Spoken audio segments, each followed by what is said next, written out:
good morning. How's everybody today? Awesome. There we go. Somebody's good.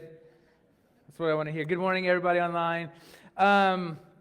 So if you're new with us, let me catch you up with what's going on. And this is for me. It's like one of those things where I really, when I'm studying this, it's really helping me understanding myself a little bit more.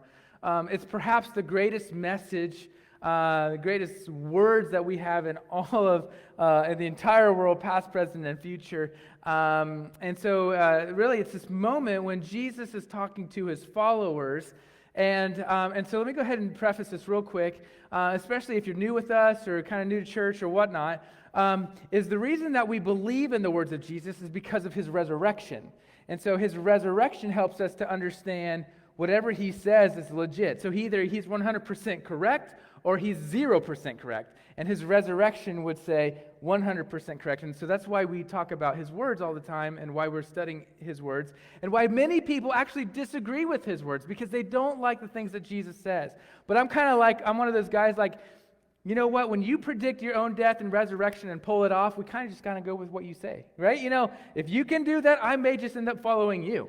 But you haven't predicted that and you haven't done that, so I'm not following you. So but Jesus did, and that's kind of why we get into this. Now, so in this is found in Matthew chapter 5. Again, if you're new to all this, it's the moment where Jesus is starting to bring some of his followers on board. Not all of his disciples are quite with him, but he does have a lot of disciples with him. And in this is the reason that Matthew put this in there is because he's trying to influence his Jewish brothers and sisters that Jesus is the Jewish Messiah, and he is for the whole world. So it wasn't just Jews anymore, it's Jews and Gentiles, and if you're not a Jew, you're just a Gentile. That's really what that word means. And so we've been dissecting every single word that has come out of his mouth based off of this sermon, and which what I love. And the whole point of this series is to do this, is our job was to move us from bad religion. Religion basically says if you pray enough times, if you do enough good things, if you're kind here and there, if you try not to cuss, if you're just whatever those things are, so that God accepts me, that's kind of religion. If I just do enough things to make sure that God likes me, then I can get to possibly, if heaven does exist, I can get there. Guys, that's religion. What we're trying to help you understand is that the Sermon on the Mount that we began, was it 5 weeks ago? Something like that, is that it wasn't designed for you to get to heaven. These aren't steps, if you do these steps to get you to heaven. No. This is about those who are already following him, and it's designed to help you improve your life more. It's basically saying, if there's a perfect way to live out your faith in Jesus Christ, here it is. This is what that looks like. Okay? That's what this whole thing is about. So it's not in order to get you somewhere, it's to make you a better version of Jesus in your life. That's the whole point of what this is all about. Now, this is what we've been working on over the last few weeks. Again, I wanted to catch you up if you're new with us. Now, last week we talked about anger. And as I was telling Liz, I got a number of emails, texts from people. I heard people talking about it, like struggling with it, trying to figure out what what's going on. And none of them were actually bad. They were all like scenarios. Okay, Nate, here's my scenario. What would you do? Okay, it's kind of like, wait a minute here. Okay, so if anything, if you watched last week's, or you want to go back to last week's, Nick and I talked more about it in our Wednesday Avenue vlog that we're still nameless. We're still trying to figure that out. But in that, I try to describe it more. But in a nutshell, if I can talk about last week, here it is. Let me kind of help you understand. Is we should be asking this question: what does love require of me? Or really the word love here is the unconditional part, meaning there's no conditions for me to love that person. And more importantly, really we should ask, what does Jesus require of me?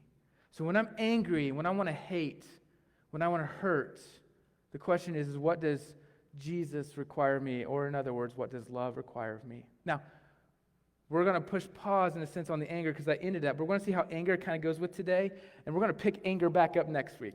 Okay? So we're not done with the anger talk. There's more to come. I promise you. So hold on, right? But that's what last week was all about. And really, you need to think about that in concepts of today and then where we're going to be moving forward. Now, I'm going to go ahead and absolutely tell you and promise you today is going to be absolutely uncomfortable. There's no way around it. In fact, there are going to be moments I'm going to say something that you're probably going to hate me. I'm just going to be real with you. And you're like, well, Nate, we talked about that last week. I know, right? So, stick with me, okay? You're going to hate it. But here's what I want you to know, is this. I want to begin the first few moments, and I want to be your pastor. Okay? I just want to be your pastor right now. The first few moments, and I want to talk about truth. What does God's word say? Okay? And then I'm going to finish it with grace. But I want you to understand something. These are mutually exclusive. One's not better than the other. They are the full embodiment of Jesus. So we have to be embracing the full truth of the gospel, listen to me, and experience the full grace of the gospel. When I get to the grace part, you're going to find that you're going to like that a little bit more. But don't ignore it, because it can't happen without the truth part. Okay, are you all with me? I'm going to need some participation today because I'm going to create tension, and it's going to feel tension. Okay, it's just what it is. Remember, these are the words of Jesus, and I want you to see and experience what full love is. I want you to experience what full forgiveness is. I want you to experience what you don't like about this teachings today, and get you to ask more questions about why you don't like what I'm going to talk about today. Okay, so we're going to talk about sex.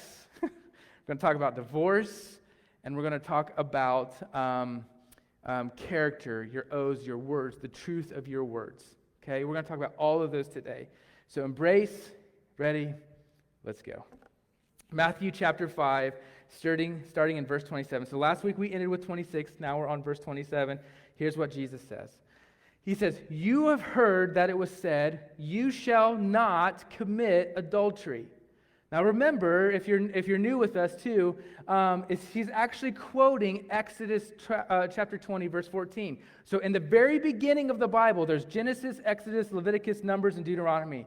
And so he's quoting the second book of the Bible, and he's quoting one of the 10 commandments. You shall not commit adultery, which I think a lot of people is like, yeah, that makes sense. But remember, as I talked about last week, whenever Jesus quotes something, he's not raising the bar. What he is doing is he's interpreting it correctly, because we have missed it. We have misunderstood what the thing about the 10 commandments really are about, and any other laws that God had in store or to teach us, okay? And so this is what he's kind of saying. Now, I also want you to understand something about this next part, is that it was a male-centric society. So whenever you see the word female or, her, the pronouns, women, this isn't like, I knew it. Remember, it's predominantly male. And so in our culture, it's women too. All right? He says, but I tell you that anyone who looks at a woman lustfully, enter man, looks at a man lustfully, has already committed adultery with her or him in her or his heart. Okay, so I'm not going to do that through the whole message. I just want you to understand what I'm saying. Okay? So lustfully has already committed adultery with her in his heart. And now, this is what's so fascinating is that this is what we're going to talk about today. So he kind of explains, what is he talking about? He says, if your right eye causes you to stumble, gouge it out and throw it away. It is better for you to lose one part of your body than for your whole body to be thrown into hell. Again, if you don't like the idea of hell, if you don't like the fact there's something else out there, then again, you have to hold on to the resurrection. If Jesus rose from the dead, he's talking about it, there must be, right? If Jesus didn't rise from the dead, then make up your own opinions. Okay, that's the whole reality of this world. But the other thing too is I've heard pastors talk about this. I've heard other leaders talk about this. They're kind of like, well, I don't think Jesus actually meant gouge it out. So I started looking into the Greek and other translations. I don't think he's joking. You're like, so he's really saying it? No, I think what he's saying is that we should take drastic measures and circumstances in order for us to keep ourselves from sin. That's what he's saying. So if you're on a direction, and you know how we always well, the love of God, if God's such a loving God, then he is such a loving God because we were all destined to go to hell, and he stopped. He got in front of us, right? And so now he's trying to say, listen, wake up, wake up, wake up. This is going to destroy you. If your eye is going to cause you to fall into sin, then get rid of it, because it'd rather be gone for this term so that you can get it back and forever have glory with your heavenly Father forever and ever and ever. Do the drastic measures to get rid of the sin in your life. He says, and if your right hand causes you to stumble, cut it off and throw it away. It is better for you to lose one part of your body than for your whole body to go into hell. So today we got to talk about sex. We just got to talk about it, and I promise you, you're not going to like all of these things I'm going to say today, okay? But there are two ways that we view sex in our world. Number one is we view sex culturally. We view sex culturally. What I think is so fascinating when it comes to understanding sex is that in our culture, we don't want to be defined by our sexuality, right? Most people do not want to be defined by their sexuality. They want to be defined by who they are, their job, or something like that. So we don't want to be defined by our sexuality. But here's the crazy thing, is we actually have parades to celebrate our sexuality.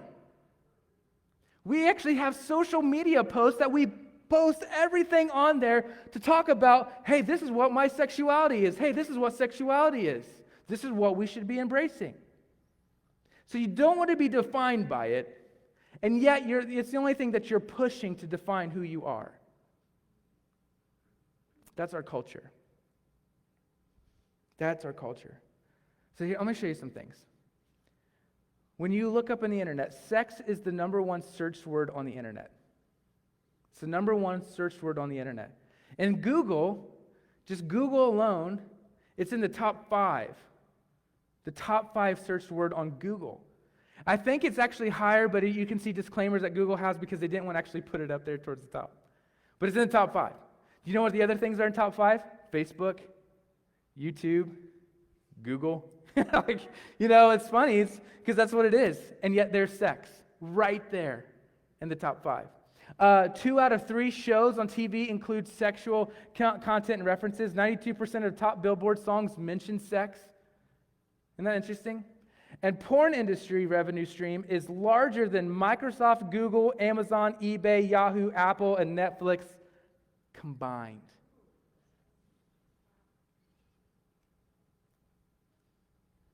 Now let me ask you a question. Is it fair enough?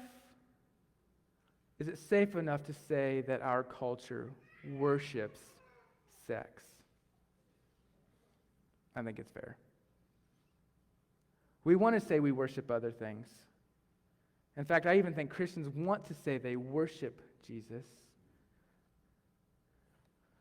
But I wonder if it's our sexuality that we really worship. Guys, that's all over the Old Testament. Some of the gods in the Old Testament were designed for sexuality. They worship gods of sexuality.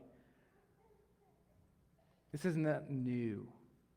It may be we have newer technology, but it's not new.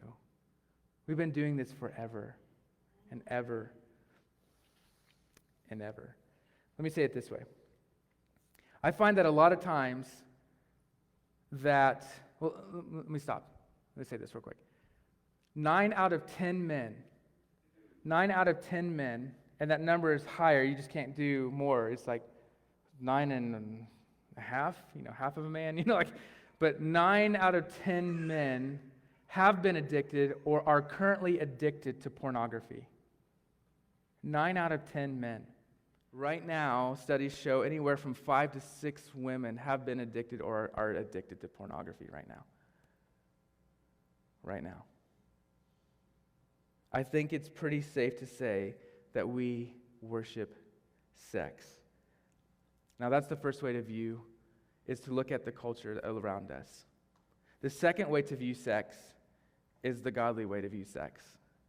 And so here's where I want us to understand more about what it's talking about. In Matthew chapter 19, so a few chapters later, obviously, we're in Matthew 5. Later on down, Matthew chapter 19, we're going to kind of camp here too today. Here's where he says, so some Pharisees came and tried to trap him with this question. Pharisees are kind of the religious pastors of the day for the nation of Israel. He says, they said, should a man be allowed to divorce his wife for just any reason? Haven't you read the scriptures, Jesus said? And so when he says that, what he's referring to is, haven't you read the law of Moses? Genesis, Exodus, Leviticus, Numbers, Deuteronomy. Haven't you read that? Haven't you read the law and prophets, which gets into Psalms and Proverbs and everything else that comes along with all the the prophets, King David and everything like that? Jesus is kind of calling him out. Haven't you read? As if to say there's something significant about the Old Testament that he's trying to bring to light here. He says, they record that from the beginning, God made them male and female. And he's quoting Genesis 1, chapter 1, verse 26 here. So in the very first page of the Bible, Jesus is going all the way back to the very first page of the Bible. Listen, this is what it was like this is what it was supposed to be, all the way back, even in the very beginning. Okay? And he said, this explains why a man leaves his father and mother and is joined to his wife, and the two are united into one. And since they are no longer two but one, let no one split apart, which we're going to get to here in just a few moments, what God has joined together. Let no one do that.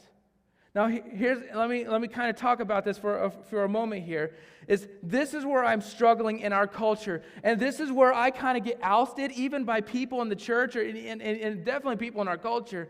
I hear this all the time. Let's talk about homosexuality for a moment, okay? And please hear me. Stick with me to the end, okay? Homosexuality, we say, well, Jesus never said it. Jesus never came out and said that this is a sin. Guys, listen to me. He didn't have to. Do you know why he didn't have to? Let's go back to what he said. Haven't you read the scripture? Haven't you read it? Because here's what it does say. And if you go back, this was like I'm riding my lawnmower, and I'm always listening to the Bible on my lawnmower, and every once in a while I have thoughts come to my mind, and I kind of zone out for a moment. And I heard this, and I'm like, what? I stopped my mower, brought it down a little bit so I could go back and say, did I just hear what that said? This was my aha moment that I was telling you about a few weeks ago. In Leviticus chapter 18, let me go there real quick. This is so good. In Leviticus chapter 18, this is really difficult because I'm not going to just throw homosexuality in here. Just everybody else, just wait for a second, okay? In verse 24, starting in verse 24, Leviticus. If you're tired at night and you can't fall asleep, read Leviticus, okay? But so in this moment, though, I was listening to this, and this is the chapter all about unlawful sexual relations. God was telling Moses to write down. So in verse 24, he says this. This is what God is saying. Do not defile yourselves in any of these ways, because this is how the nations that I am going to drive out before you became defiled. A lot of times we want to say, well, that's the old covenant. Jesus is the new covenant. And we want to assume that the God of the Old Testament is the angry God. And then the God of the New Testament, Jesus, is the good God. It doesn't make sense to me. Do you know why it doesn't make sense to me? Because Jesus says, I'm Emmanuel, God with us. In other words, when you see me, you see the Father. And but we like Jesus. Well, when you see Jesus, guess what? You see the Father. So the Father of the Old Testament isn't an angry, bitter God. He's a God that's trying to get humanity to pay attention, to be who we were created to be, the full extent of who we are. Now, here's what's so interesting. He says, even the land was defiled, so I punished it for its sin, and the land vomited out its inhabitants. Did you catch that?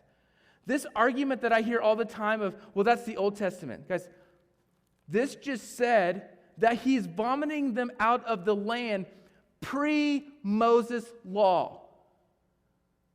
So the law of Moses isn't dictating here how people are to live sexually. God is saying, I ordained it from the beginning. Genesis 1:26. I created the male and female. They are to come and be united as one. From that moment. So the law of Moses has nothing to do with our excuse of, well, Jesus didn't define it. He didn't have to, because a first century follower of Jesus would have already known. We don't do this, and we aren't to live this way, because God said, don't do this from Genesis 1:26. And there was no law. No law. This has nothing to do with the Old Testament. This has everything to do with how God designed sex from the very beginning. He goes on to say, but you must keep my decrees and my laws, the native born and the aliens living among you, which would be us. You must not deny, or you must not do any of these detestable things. For all these things were done by the people who lived in the land before you, and the land became defiled. Do you get that? These people were already living like this before Moses got there. And what does God say? Gross.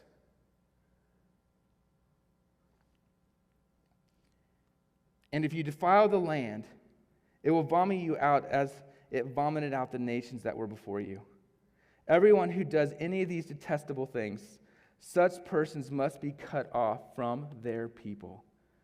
Keep my requirements and do not follow any of the detestable customs that were practiced before you came, and do not defile yourselves with them. I am the Lord your God.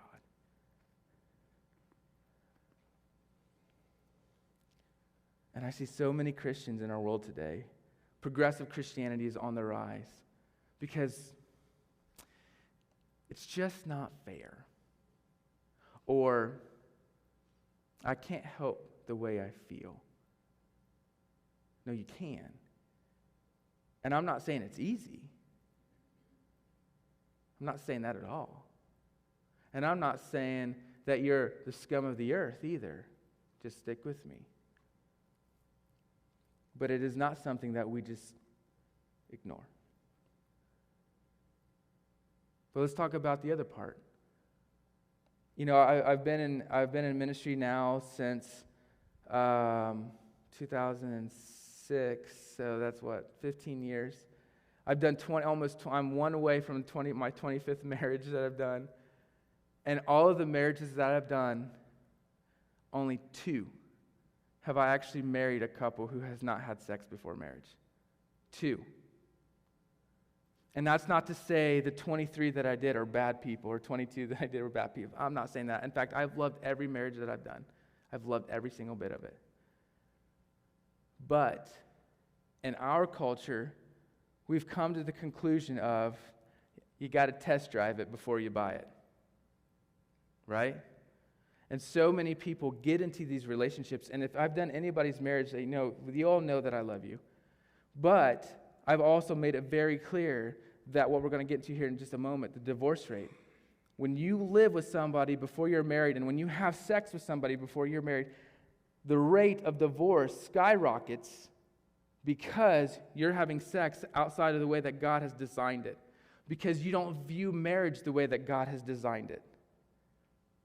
And so I know there's a lot of times in the church that we want to bash the homosexual community.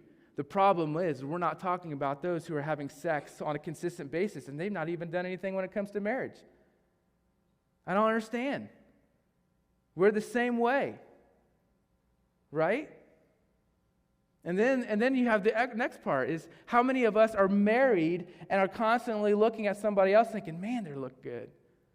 You know, and the idea of what it is, in our hearts, we're sitting here desiring something else because of whatever reason it is. And most times it's because of porn, specifically for men. The more that we watch it, the more that we say, well, my wife can't do what these people are doing on here. It's because it's not designed to do what those people were doing on there. And then we turn and look at our spouse and think, she just can't live up to it, or now he can't live up to it, or I'm not happy, or I'm not getting what I want, and therefore, we're going after it. This is why Jesus makes it abundantly clear that when we lust after somebody else, it's no different than physically doing it. Are you uncomfortable yet?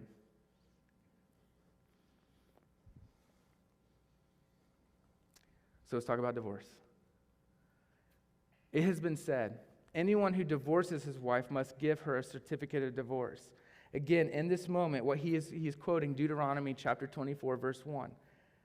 Again, he's not adding to it, he's interpreting it correctly. But I tell you that anyone who divorces his wife, except for sexual immorality, makes her the victim of adultery. And anyone who marries a divorced woman commits adultery. So let's go back to Matthew 19. So this is the next part of the conversation that he's having with these pastors, these religious leaders. He says, then why did Moses say in the law that a man could give his wife a written notice of divorce and send her on her way? Jesus replied, Moses permitted divorce only as a concession to your hard hearts, but it was not what God had originally intended. Divorce was never in the design, ever. It was never in the design. And I tell you this, whoever divorces his wife and marries someone else commits adultery unless his wife has been unfaithful. Jesus' disciples then said to him, if this is the case, it is better not to marry. I like his response. Not everyone can accept this statement, right? Only those whom God helps. And he continues. So he's kind of like, absolutely. If you can't commit to one, then don't get married. This is the point that he's trying to address in this moment. Let me say it this way. The Pharisees are concerned about permission to divorce, and Jesus' concern is the priority of marriage and covenants. The Pharisees are caring more about the situations, and Jesus is saying, no, you got the wrong message. It's more about the commitment. It's about integrity. It's about living up to what God has asked you to do, because in the very beginning, marriage was the first covenant we see in the entire Bible. The first one. Between a man and a woman, it's the first one. And from that moment, we've been breaking it ever since. And he's trying to call them out. So there are three ways that I want to understand marriage today. Okay, number one is this. Marriage is important. And I use the word in here, leave. I use the word in here, leave, for a purpose. And here's what I'm saying is that when we go back to Matthew 19, what does it say? A man, or we go back to Genesis chapter 1, a man will leave his husband, or his dad and his mom, and they will be united together in one with their spouse. This is how it works. A woman is going to leave her mom and dad and be connected to one. So in that moment, there's this moment of leaving. There's not just like, let's just go have sex to have sex and figure this out on the way. No. We are committed to this holy matrimony, this union that God has designed from the very beginning. But listen to me, this is what's so difficult, is this is about identity. Marriage is identity. That's why this is such a struggle. Because when you become married, you are becoming one. That's what this is all about. Marriage is not a contract. Marriage is a covenant. It is sweat, blood, and tears into one. And when life gets tough, it doesn't matter. You're connected. You become one. And when you get divorced, you know what you're doing to your identity? Whoom, you're ripping yourself apart. That's what you're doing. Divorce is creating moments where we're destroying one another. That's the hardness of marriage. I don't know if we understand that. This is why marriage isn't like, I'm not happy, so, well, I hate to tell you, but it takes two to tango, right? And if you're not happy, it's because you're choosing not to serve and be committed to your spouse. But it takes two. It takes two. This is why I will never, as a pastor, take sides in a divorce. Never. I will never take sides, because Jesus died for the spouse too. My job is to heal, to bring wholeness to what you broke, to what they broke. It will never happen for me. It may be easy to, but I can't. The second thing is this: marriage is permanent. In other words, it's connected. Let me say it this way.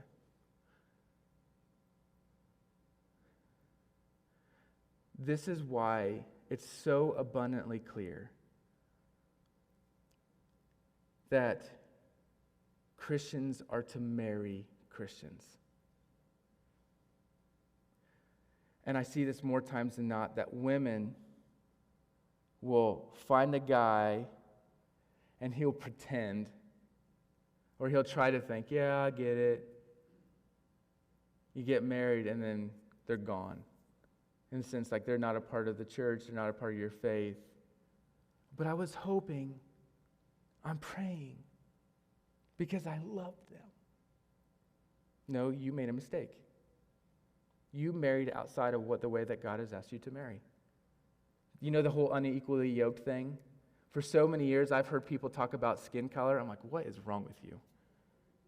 Gosh, what is wrong with you? That has nothing to do with skin color. What it has everything to do with faith. Unequally yoked means that I'm going to marry a person of faith. And when a person marries a person of faith, they're saying to one another that we are in this together. No matter how hard this gets, we are in this together. This is why it's so important to be connected. You have to understand one another. You have to understand where they're going. And I still see today, more times than not, it's the women who are trying to fight for faith, and it's the men who are staying home. And I want to tell you, let me talk to you men real quick. Thank goodness for women. Thank goodness for women, because men are weak. But in our culture, it's getting worse. And it's starting to be difficult to find women of faith sticking up for their faith and being strong. This is the point. This is why we stay connected. This is why it's really hard for me. I will actually never do a wedding for a person who isn't a faith. Because I'm saying, hey, you want to follow Jesus? Well, not really, but I still need somebody to do your wedding. Well, there's a judge downtown that can do it. I'm committed to holy matrimony the way that God intended it to be. And then number 3 is 3 ways to understand marriage is intimate. It's oneness. And it's not just sex.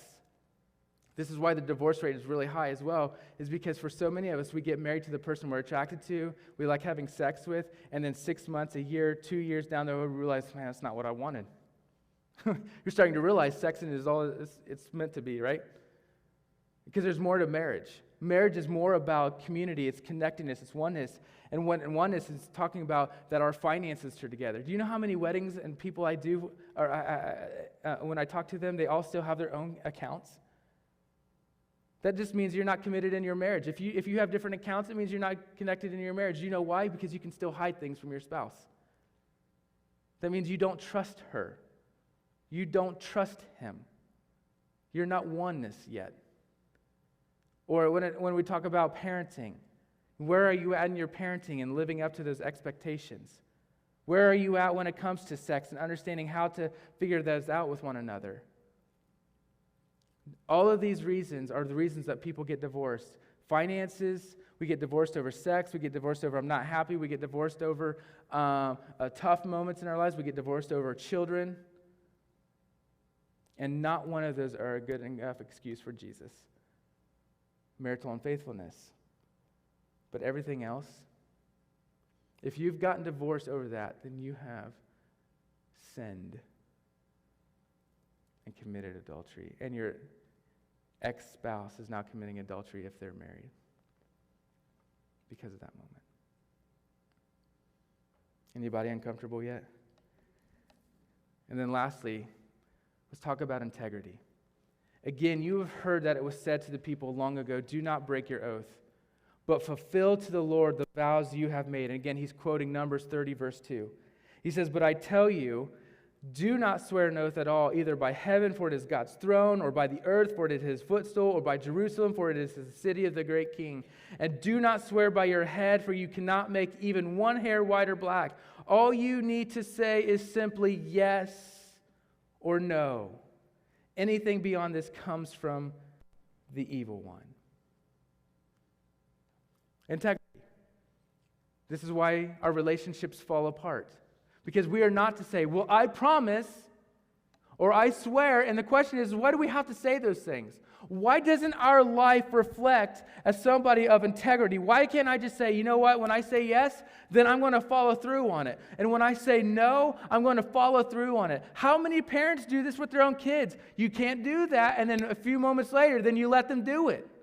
Because your no isn't no. And kids know how to figure this out. They're not dumb. I'm going to go to mom, and this happens to us all the time, right? I'm going to go to mom. I'm going to ask him, and she's going to say no. Then they're going to come to me, but because we have talked, we know what to do. They're going to come to me and say, Dad, can I do this? And my next question is what did your mom say? Well, no. Then the answer is no. And we stick to it. If I'm going to tell a friend of mine, yes, that I'm going to be there, then by goodness, I don't make something else up on my schedule. I'm going to be there. Our yes and no, this is about integrity. When I say yes to my wife on our wedding day, I'm saying yes to my wife until death do us part on our wedding day. Okay. That's the truth of God's word. Sex outside of marriage is designed to be a sin. Sex inside of marriage is designed to be beautiful. And if you are having sex outside of marriage, stop. Stop it. Because you're purposely choosing to be a sinner. If you're watching porn, and if you're paying attention to other women or men who are attractive and you're thinking thoughts about them, stop it. You're purposely choosing to sin. All right. Let me talk to you about God's grace. So, when Liz and I got married, we were virgins. You know, I always remember I played football in high school. If you guys, if you ever played football, you know, they're jerks. Or any sport, I would say any sport. Because it's always like we're trying to compare ourselves by how manly we are, but based on, you know, have I had sex or who I'm getting with, or what girl I got with, right? That's the way it was for me, at least in high school. And I always felt like the weird guy. I didn't grow up in church. I wasn't a Christian. Actually, the reason I didn't have sex because I was terrified of my dad. Okay, my dad made it very, very clear that if I got a girl pregnant, then I was man enough to go get a job, support her, take care of her. I was terrified.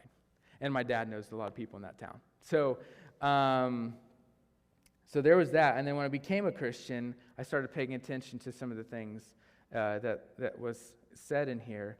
And because I always like to tell people, if you want to know what Christianity should be, erase all of your thoughts of what Christianity has been or what you've experienced. And if you were on a desert island and I gave you one book to read that you've never read before and I give you the Bible, the question is, would you come up to the conclusion of Christianity today based off of what you read if you've never heard it before? And most times people would say, oh, no. You know, we get involved in our religion and faith in Christianity based on my experiences instead of actually reading what this really does say. That was me. Right? And you would probably agree. I started reading this, and I became bitter a lot of times towards the church and Christians and stuff because I'm like, this is what this says, and this is what we're not doing. Right?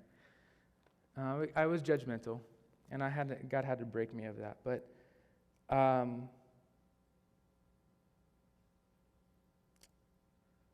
But we were virgins when we got married. And kudos to her because she's 2.5 years older than me, right? So you had a little bit extra. I don't know about you, but I used to pray, God, don't come back yet until I have sex. You know? I know that might be weird, but I remember a young guy, I would say that. Because I was like, I don't know when I'm going to get married. And I thought that my goal was to get married when I was 25. Like right around there, because I want to get my life settled down. I wanted to go and figure out this ministry thing. You know, I was like, I want to go. I want to fight for being out of debt and all kinds of stuff, and then I'll sit down. So God had a different plan. I was 20 when we got married. She was 22. I'm still got 2 years of school left. So.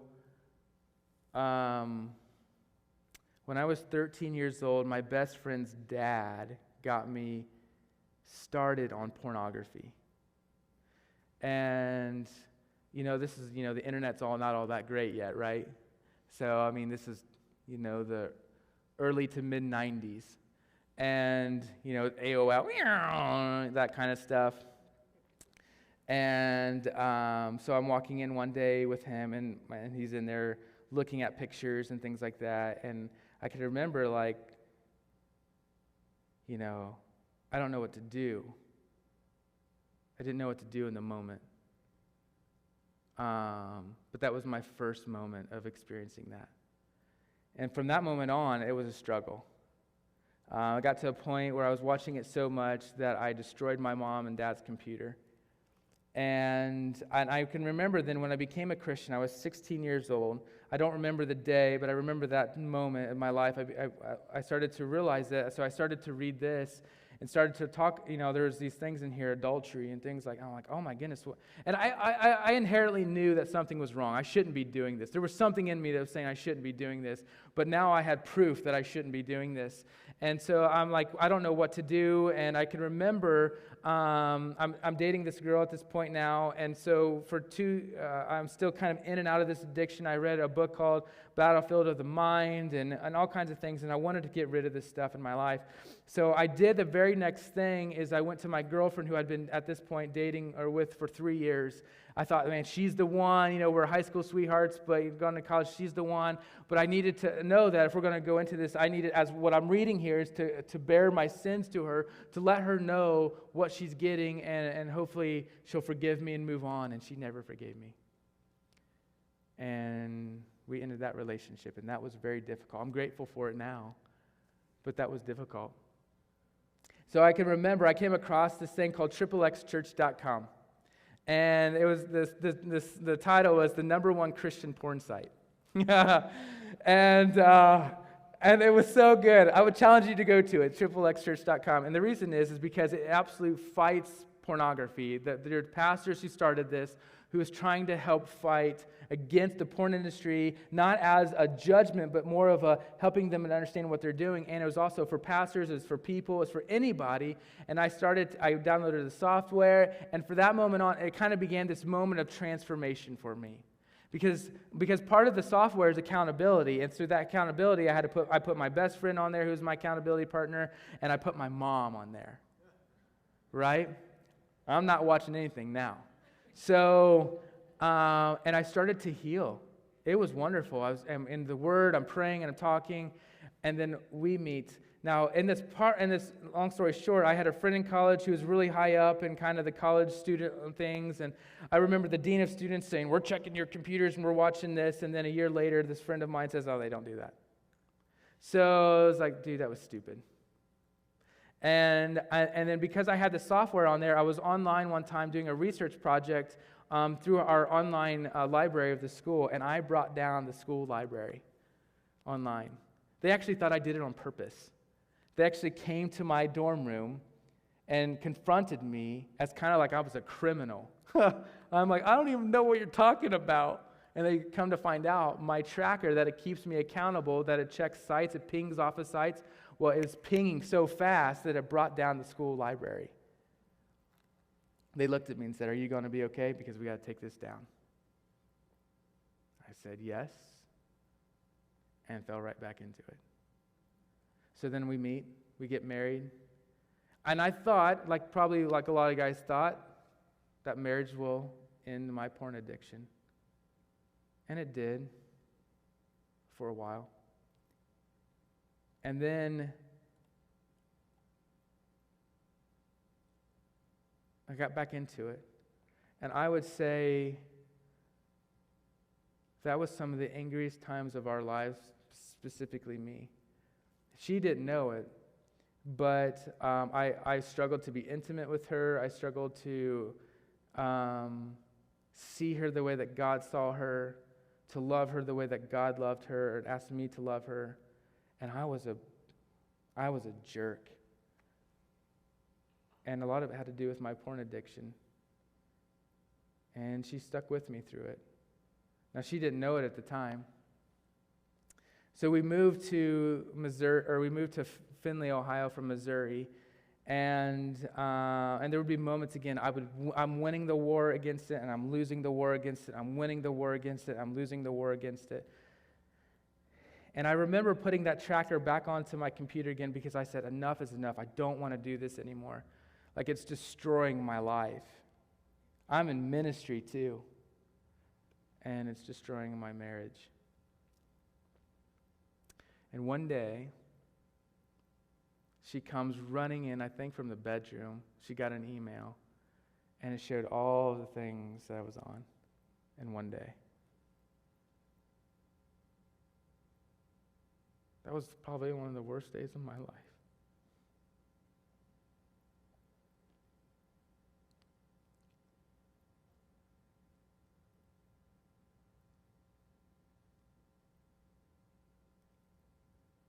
And I saw the pain, the hurt in her, as if she wasn't good enough.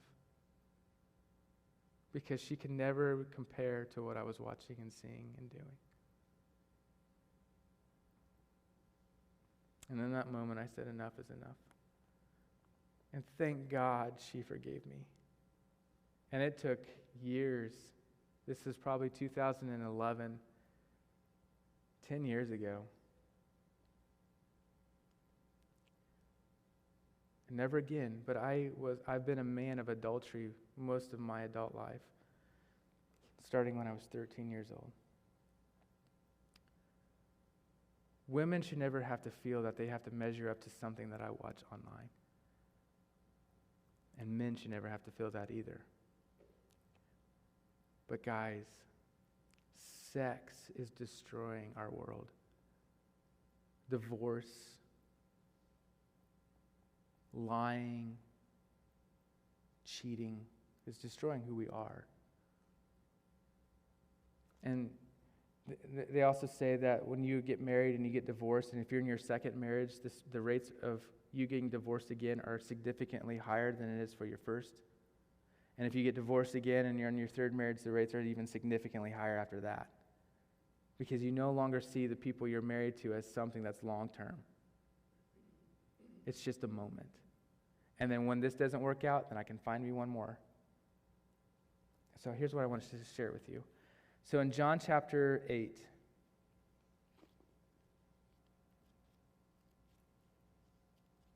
I want to leave you with this.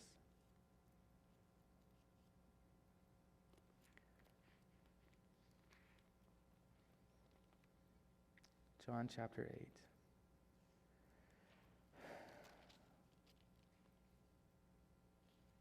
Starting at verse 1. But Jesus went to the Mount of Olives.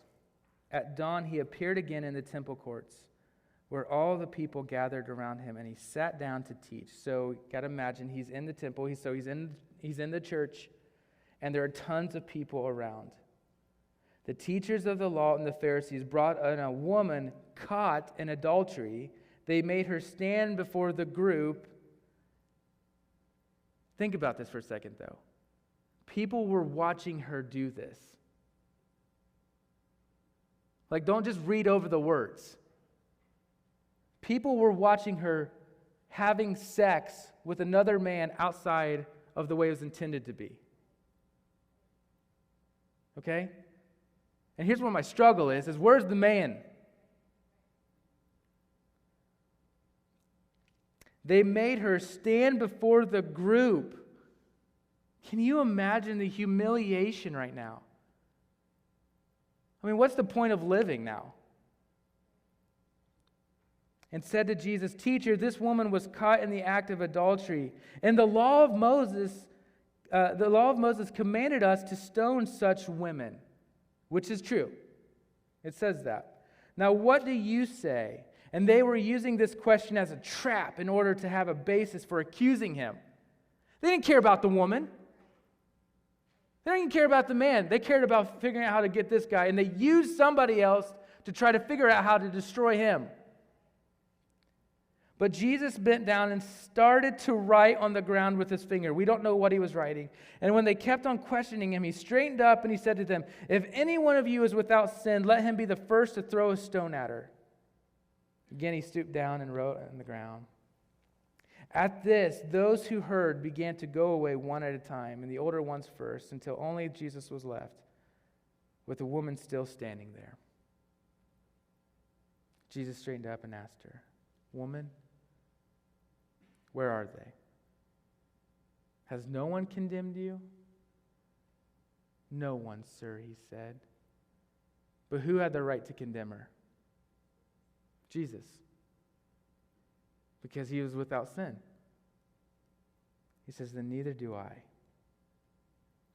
Now, here's where I want to be honest with you. In John 3:16, this is one of the most quoted verses in all of Scripture. "For God so loved the world that he gave his one and only Son, that whoever believes in him," whoever, and it's not just the belief here, the word belief is not just a thought. It's not, "Oh, I believe in God." No. The word believe means putting my trust in, my life in. So whoever puts their trust in him will not perish, but have everlasting life. And we love that, but we forget the next one.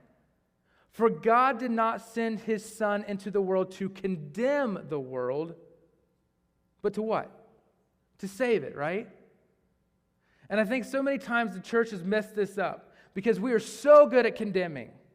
So good at condemning. And this is why so many people leave the church or walk away from the church or never embrace coming into the church. Remember, the church isn't a building, it's people. But Jesus didn't come into the world to condemn her. And so in this moment, here's this woman in all of her glory and all of her mess standing before the entire crowds. And he says to her, "Neither do I." But you know what he says next? "Now go and leave your life of sin." You need to hear that. I don't know what you've done. I don't know how many marriages you are on and what number this is on. I don't know if you're the one who's constantly having sex before marriage. I don't know if you're somebody who has same-sex attraction to somebody and you're acting upon that. But you need to hear me say this. Jesus does not condemn you. He doesn't condemn me. And I am a mess. And by God's grace have I been healed. And by God's grace in her life has she forgiven me. But he also says, stop it. Do you get it? I don't condemn you, but stop doing what you're doing. That's the point. That's the full mess of God's grace and truth. Well, what is it, Nate?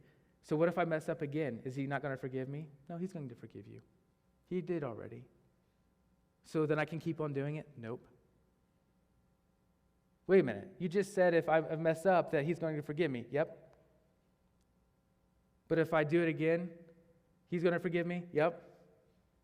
But you're saying I should also stop too? Yep. Because that's the point. The point is, do I want Jesus more than my feelings? Do I want Jesus more than my physical lifestyle? I hope so. And that's the tension. And that's where I'm going to leave it. Because we can't solve it. And we shouldn't try to solve it. But if you're married, fight for it. If you're living with somebody and you're having sex, stop it. If you're attracted to the same gender, let's figure that out. But you've got to stop. And if you mess up and sin, God's right there to pick you back up, but he's going to ask you to stop it again. That's the beauty of the church. That's the point of Jesus. And so that's where I want to leave it. I don't want to solve it today because we can't solve it. But know this, you can't separate it. God's truth and God's grace are both 100% real, honest ways to live. So walk out of here today with your heads held high, but go and sin no more. Let's pray. Father, I ask that you are helping us today. I pray, Father, that we would see your word as beautiful, that we are to be men and women of integrity, that we are to be men and women who stay true to sex between only a man and a woman in holy matrimony, that we are not to try it before we go, and no, we are not to be involved in the same sex. As Leviticus teaches us, as Moses teaches us in Leviticus, as God tells us, it is detestable. And yet, Jesus gave his life for all of us. So I pray that we would live in that tension of knowing that we are to be free, that we are forgiven, and that we are still to go and sin no more. So whatever marriages are in this room, Father, I pray that you would fight for them and fight for what it is they have. And for those who are struggling with porn, those who are struggling with sex outside of that, I pray that you would guide them and direct them, letting them know that we still see them the way that you see them, that we still love them the way that you love them, but at the same time helping them to walk away from what's destroying them. So God, thank you for your grace. Thank you for your truth. And thank you for your love. In Jesus, I pray. Amen. You may not agree with him, but can you give him a hand for being open and honest?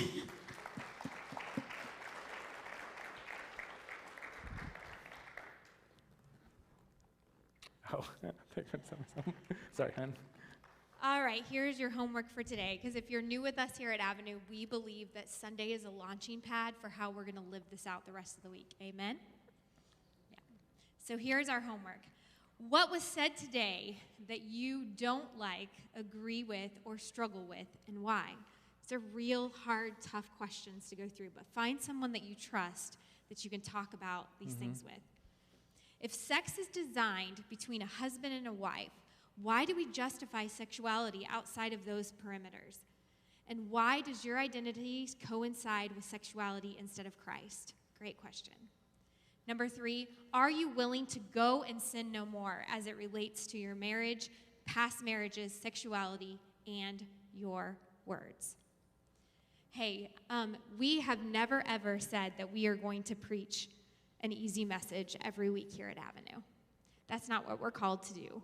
We're called to read and live out the scriptures as it is written. And so I want to thank you so much for being here today.